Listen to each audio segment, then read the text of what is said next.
Okay, my presentation is on making data human. So we've just heard Juan talk about evidence and the MDGs.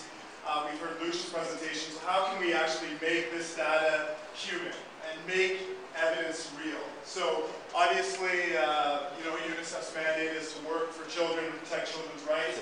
How can we get their voices and how can we get their concerns out into the open?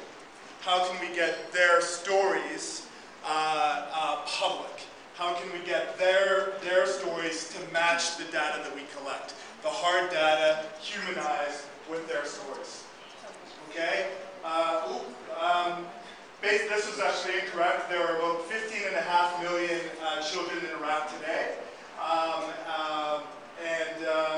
As we come to the next slide, we'll see that children are half of Iraq's population, even a little bit more than half of Iraq's entire population. So the message here is we need to focus on children today for Iraq to develop in the future. Children, according to the Convention on the Rights of the Child, which is our guiding document, they have the right to be heard. Children have the right to be heard and they have the right to participate.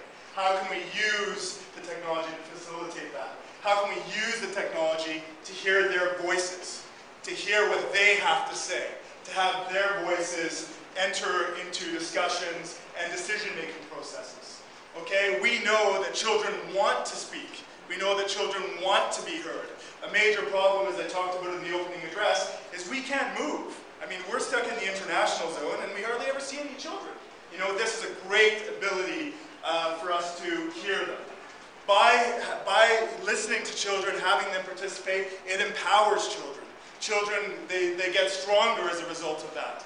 And as a result of that, it's, in a way, big picture kind of starts empowering the country.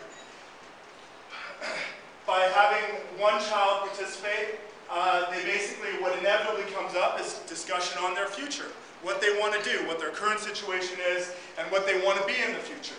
Okay? If we look at it at the governorate or district level, we know that situations, as Luch mentioned, children vary. Iraq is not homogeneous. So how can we hear the futures of children in different parts of Iraq so that we learn how to respond to their individual needs?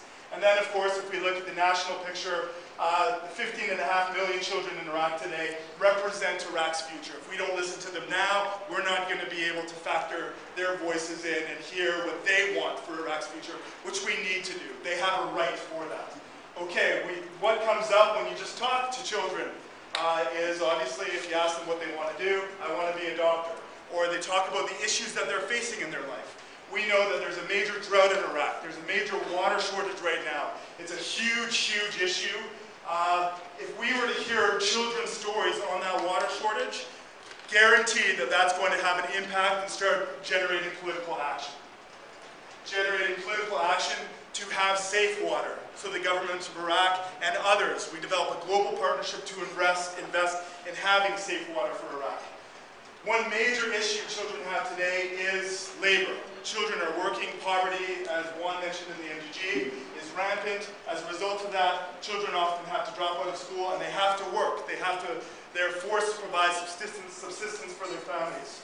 As a result of that, they can't study, so they don't develop the skills they need to be able to contribute to Iraq's prosperity and growth down the road. Of course, today, 77 people were killed in multiple bombings in Baghdad. Yesterday, there was a bomb that killed at least 4 children. Children have the right to play in a safe environment. If we hear their voices, that actually might have an impact. Okay, so at the end of the day, our stories